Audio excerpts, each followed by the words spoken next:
Hey everyone, welcome back to my channel. In this episode, join me for a 3-session block with Pabs. From coaching with Ben Netterfield on the 4th, to our homework on the 8th, and then the ACT Show Jumping Club competition on the 10th of August.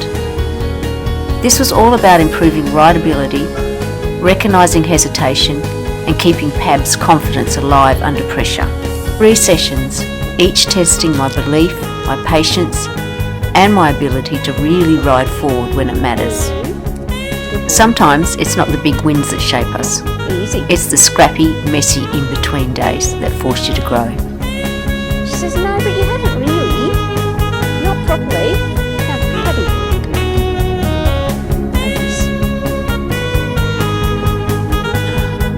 Come on. This was really a pivotal session for me.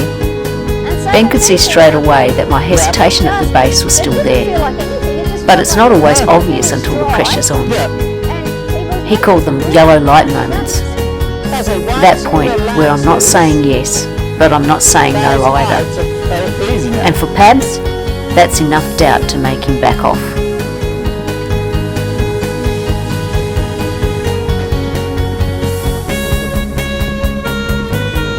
We worked on indirect rein in the corners, strong outside leg, and improving the canter quality before the turn, not just 3 strides.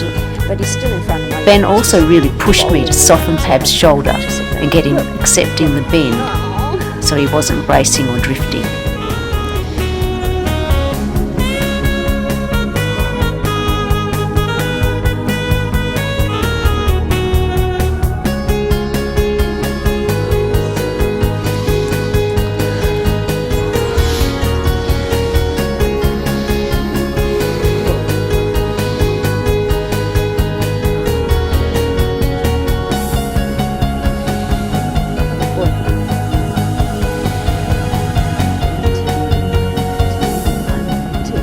Ben reminded me that the quality of the canter matters more than the jump.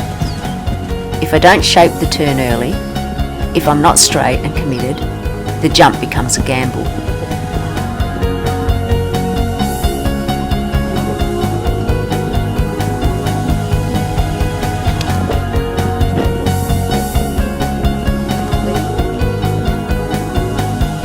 This moment right here, classic amber light. I had time, I had space, but I froze. I didn't support and Pabs stopped. Ben called it. It was a protective override. It's safer not to try than to fail trying. But that mindset keeps us small.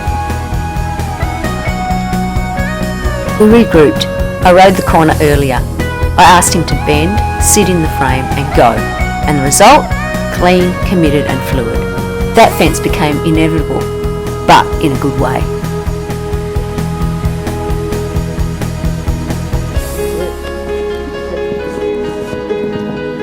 Good boy. Good boy.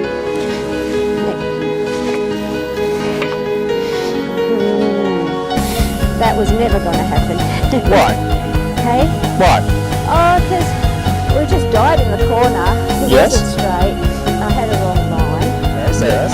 If you're looking at a series of green light bulbs, a couple of them are flashing yellow or not red, but certainly flashing yellow. Okay. Here,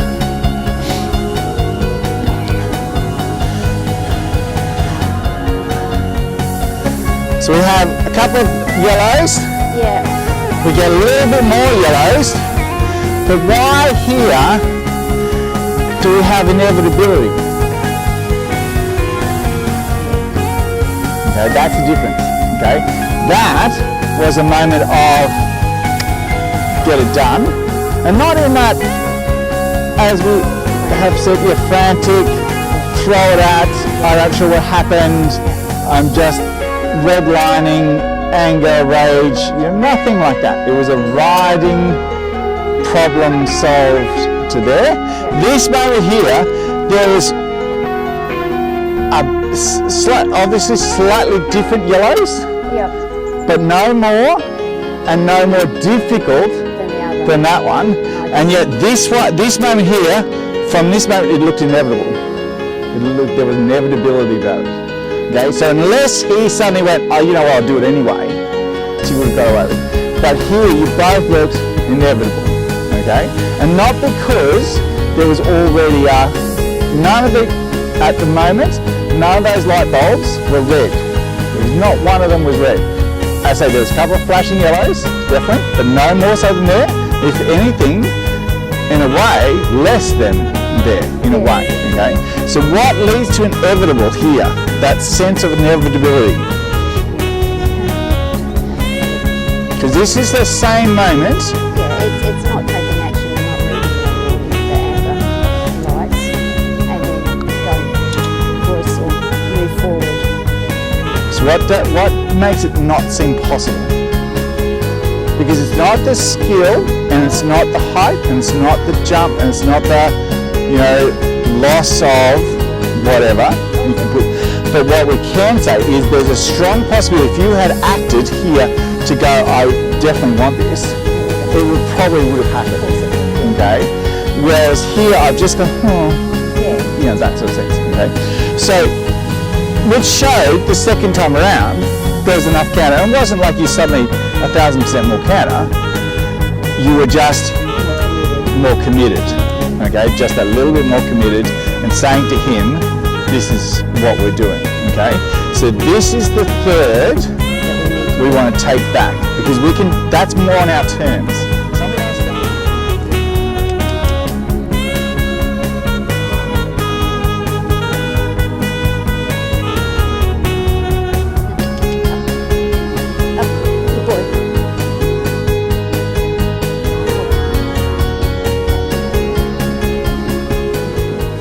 Ben helped me see that Pab's hesitation isn't naughty, it's information. And if I want confidence, I have to meet that information with calm clarity, not panic or freeze.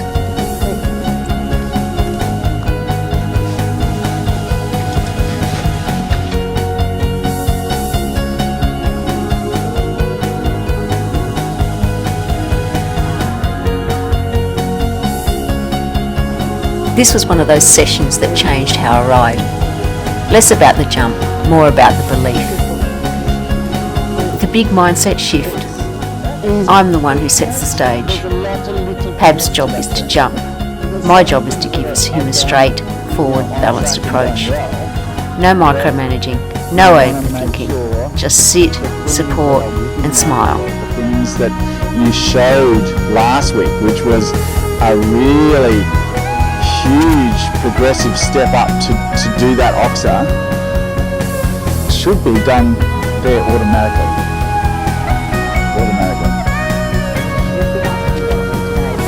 No, that was perfect today. Right that moment there. And that's that. Next stop, the ACT show jumping competition. But this time, I'm bringing that green light mindset with me. A few days later, it was homework day. My goal was simple. Take what Ben gave us and make it our own. Relax through the fences. Look up, look through. Commit. All works when we commit. It all works when I commit. There's Mira. Good girl, Mira.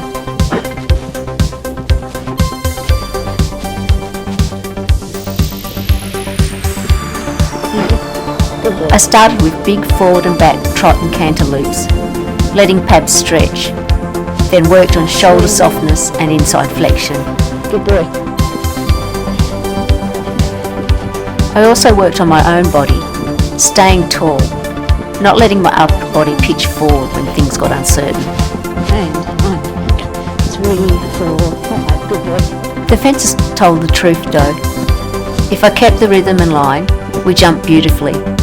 But when I froze at a yellow light moment, especially at an oxa off the turn, Pabs just defaulted left and ran out.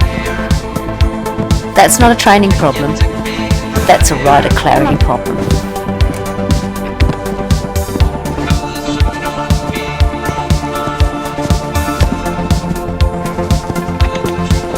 Good boy.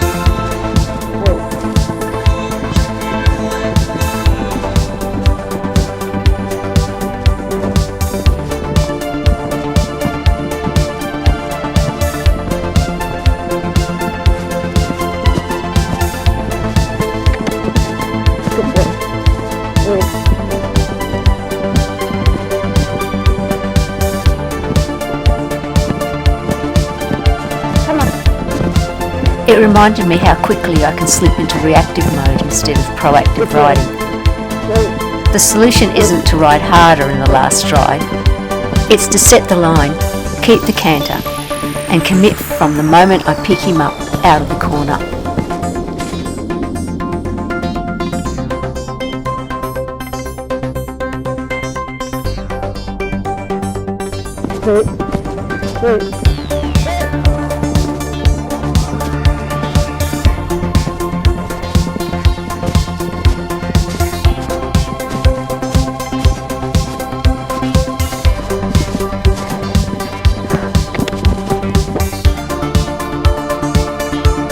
Again, things weren't perfect. We had some sticky moments, but I caught myself early, breathed, and rode forward instead of freezing. This was a win. Those micro decisions in training are what we make or break us in the ring.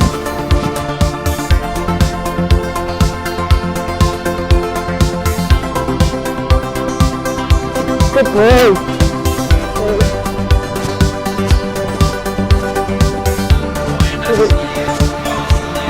Not every fence is about height.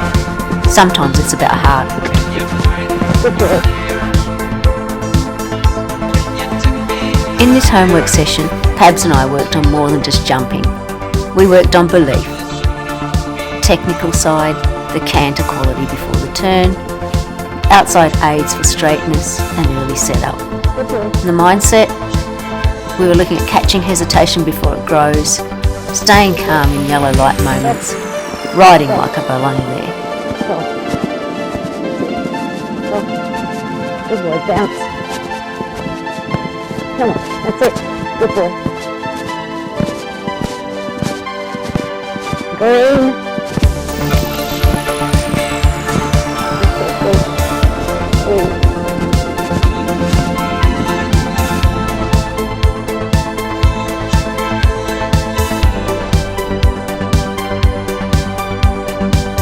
Green. Green. Soft. And look up, light. Look up. Sit up. All the way to the front.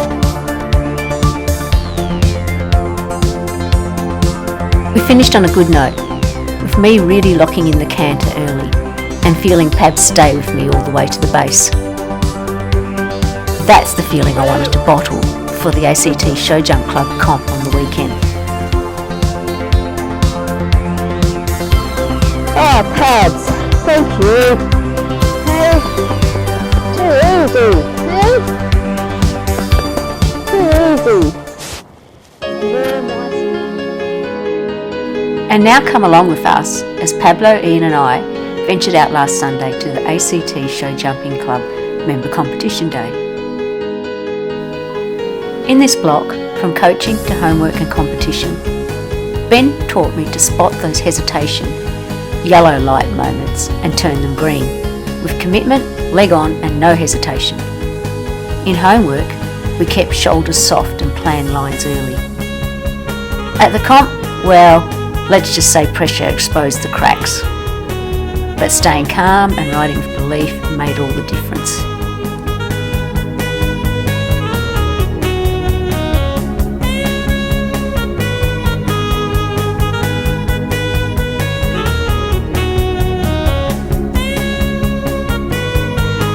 As we all know, comp days always add layers. Atmosphere, pressure and that little voice asking if you're ready. The warm-up was tricky, Pabs was tense, even with the titanium mask and soundproof ears. There were flashes of softness, but they didn't stick.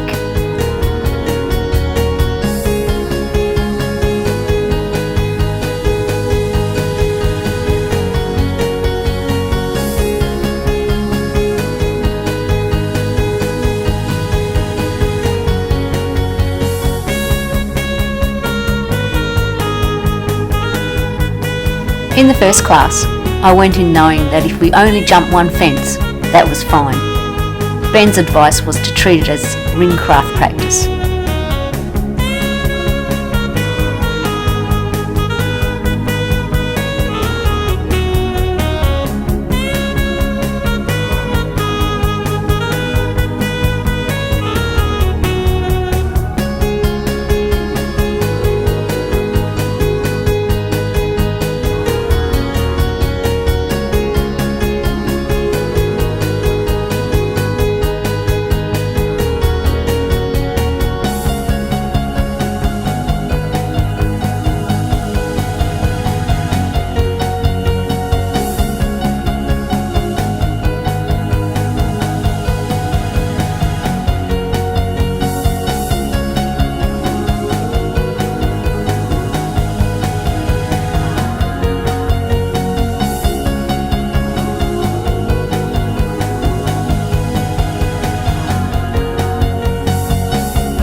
And yes, the wheels came off early. I misjudged the turn to the vertical at fence 3, leading into an oxer to vertical combination in front of the judge's box. I overshot and set up a crooked line. No wonder Pabs ran out.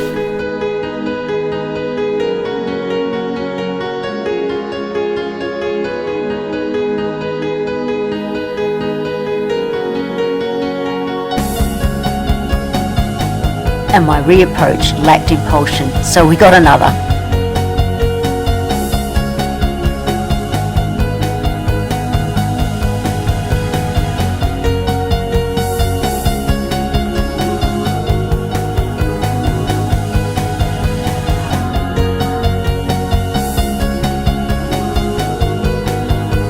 My mind spiraled. Am I making him a stopper? Is this me? But instead of getting angry, I reminded myself, this is why we're here. Ringcraft, pressure practice, and learning how to reset.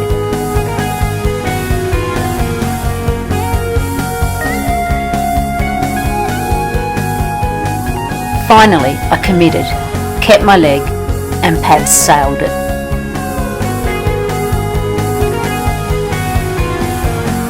But by then, rideability had evaporated, and we ended up with another stop later in the course, only to be gonged out with the big elimination. My biggest mistakes?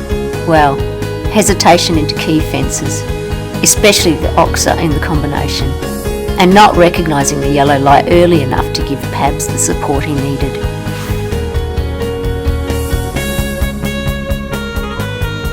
Yes, I was disappointed, but I know that it is only a moment in time in our journey. The round showed me that progress isn't linear. It's a mix of breakthrough moments and reminders of what still needs work. I walked around at the back gate, weighing up our options on whether to do the round again at HC or to do the metre class.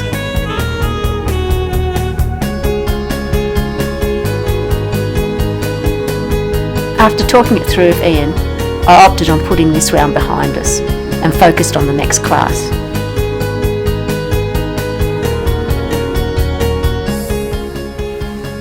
In the second class, I changed the bit to a 2-ring snaffle with a running martingale for more control. I walked into that warm-up ring telling myself I belong here, and I didn't spiral when things went wrong. I stayed calm in Pab's storm, knowing that he needed me to be steady more than anything.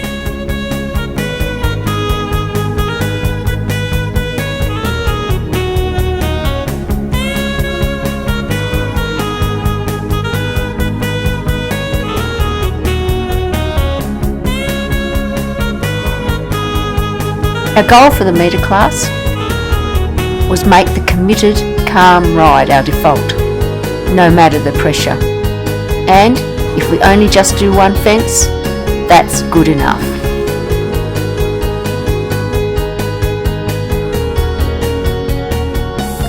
The metre class course was reversed, and I only really worried about 2 fences. The oxer at 2 and the same combination for A and B, but from the other direction.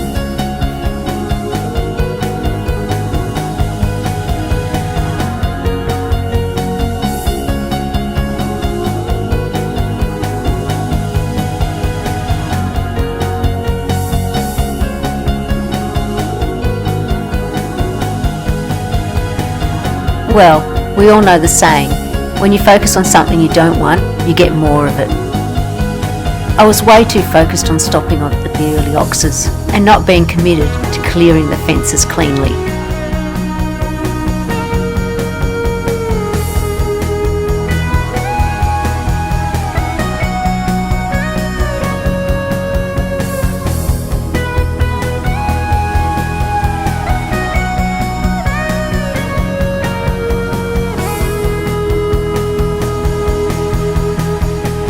The first stop came at fence 2, the oxer, on a downhill line towards the busy ring 2.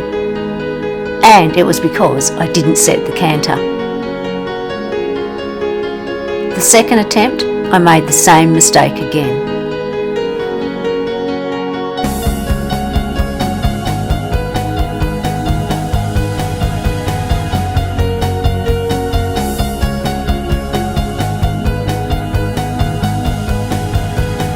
But on the third, I upped my game and rode to the fence with commitment. Pabs listened and jumped cleanly over the fence.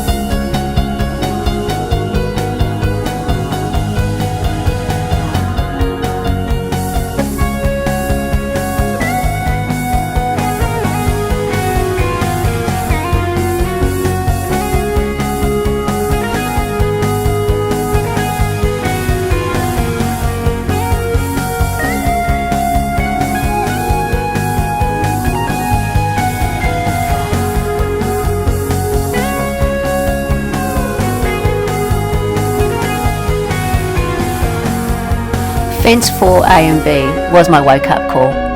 I hesitated, Pabs read it, and he defaulted out left. I bowed out after that, not in defeat. I gave him a pat, accepted it wasn't our day, and took the lessons. This session wasn't about perfection.